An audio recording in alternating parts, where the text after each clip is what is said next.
Hey, ladies and gentlemen, this is Carmine Sabia for Explain America, and a massive Supreme Court decision today has just rocked Hunter Biden's world. Before we get started, please make sure you like, comment, share, and subscribe. Those little things really help us out, and they help our channel continue to grow. This case has made really strange bedfellows. On the one hand, you have people that support the NRA, and they say that this case should have went one way.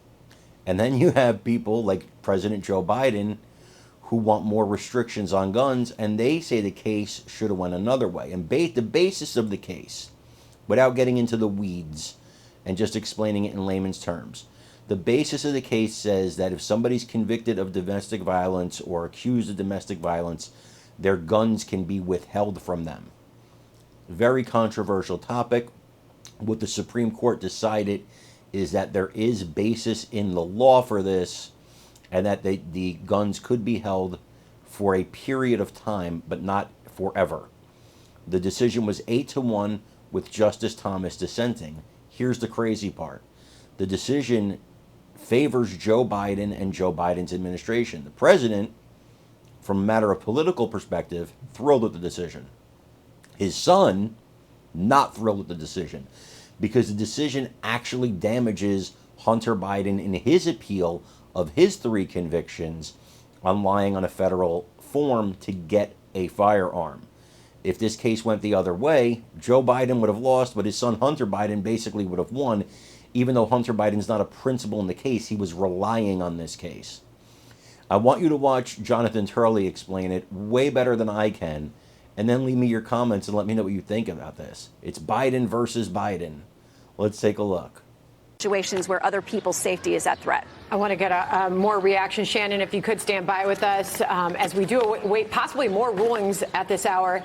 Jonathan Turley, to you first on this. The U.S. Supreme Court has ruled in favor, as we've been awaiting this case to come down, of the Biden administration defending the federal gun ban for domestic abusers. How big is this?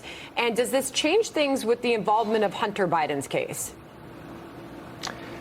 It does. This is a dropped Hail Mary throw for Hunter Biden. His defense was relying significantly on this case. They were hoping that the NRA would prevail against his father's Justice Department and to expand the Second Amendment rights, so it might have had this blowback on his own case.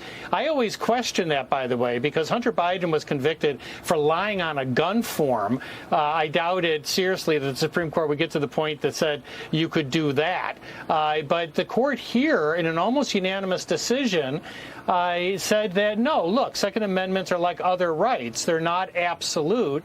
You can have reasonable limitations. I think the other group that's going to be disappointed, besides the Hunter Biden team and obviously Second Amendment advocates, are all those critics of the Supreme Court. In the last few days, we have seen an interesting mix of decisions, including unanimous and near unanimous cases on major issues.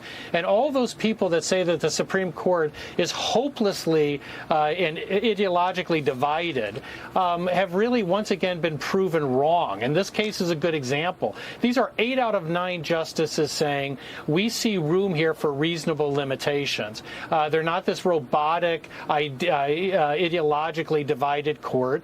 They came out with a reasoned opinion. Now, many will disagree with it, but it shows that this court is much different than what you read about in the mainstream press. I want to go back to Shannon because, Shannon, this